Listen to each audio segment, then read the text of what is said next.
Это новости спорта. Здравствуйте. Сборная России по баскетболу одержала победу над командой Южной Кореи в матче второго тура группового этапа Кубка мира. Встреча завершилась со счетом 87-73. Самым результативным игроком матча стал центровой корейской команды Рагун А. В его активе 19 очков. Благодаря этой победе команда России набрала 4 балла в двух играх и досрочно гарантировала себе выход во второй групповой раунд турнира. В заключительном матче первого этапа россияне сойдутся с командой Аргентины. Вирджил ван Дейк, Лионель Месси и Криштиану Роналду вошли в шорт-лист претендентов на звание лучшего футболиста года по версии FIFA. В прошлом сезоне Ван Дейк в составе Ливерпуля стал победителем Лиги чемпионов и занял второе место в английской премьер-лиге. А со сборной Нидерландов дошел до финала Лиги наций. В активе Лионеля Месси победа в чемпионате Испании и выход в полуфинал Лиги чемпионов в составе Барсы, а также бронзовая медаль Кубка Африки за сборную Аргентины. Роналду в прошлом сезоне вместе с Ювентусом выиграл чемпионат Италии и дошел до четвертьфинала Лиги чемпионов. В составе сборной Португалии он выиграл Лигу наций. Церемония вручения наград FIFA пройдет 23 сентября в Милане. Воспитанник якутской детской футбольной команды «Пульс» Артем Соколов вызван в юношескую сборную России. Футболист примет участие в учебно-тренировочных сборах национальной команды в Испании, целью которых является подготовка к грядущему юношескому чемпионату Европы. Также в рамках сборов российские футболисты сыграют товарищеские матчи со сверстниками из Ирландии. Напомню, Артем Соколов в данный момент играет за команду Чертанова, куда перебрался после успешного выступления за якутский «Пульс» на турнирах всероссийского масштаба.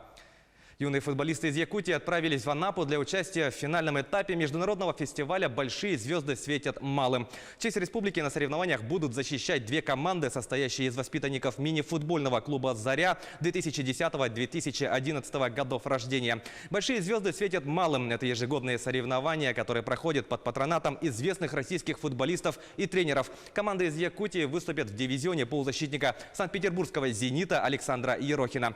Футболисты «Зари» 2011 года рождения сыграют матч первого тура 4 сентября. Ребята 2010 года рождения выйдут на поле 14 числа.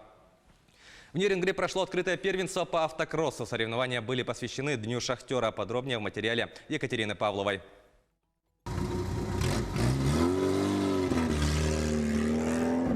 Соревнования проводятся по правилам трековых гонок. Количество заездов – 3. Класс D2 – заднеприводные автомобили объемом двигателя 1600. В этот раз по правилам классического автокросса соревновалось всего 6 машин, что связано в основном с техническими проблемами.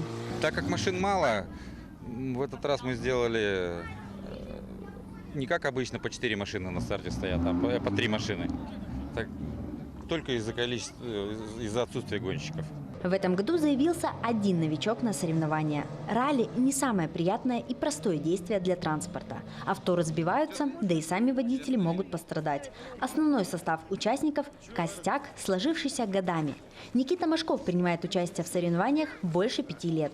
В Дни шахтера Никита успел поучаствовать как в конкурсе профмастерства на 90-тонном самосвале и стать победителем, так и в автокроссе на старенькой ВАЗ-2107 89 года. Она с самого начала участвует в этой машине, машину не меняя. Вот в каком она состоянии, видите, она ни одной гонки почти не пропустила.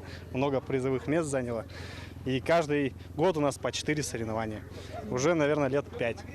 Вот ничего серьезного менять не надо, просто за всем немножко следить.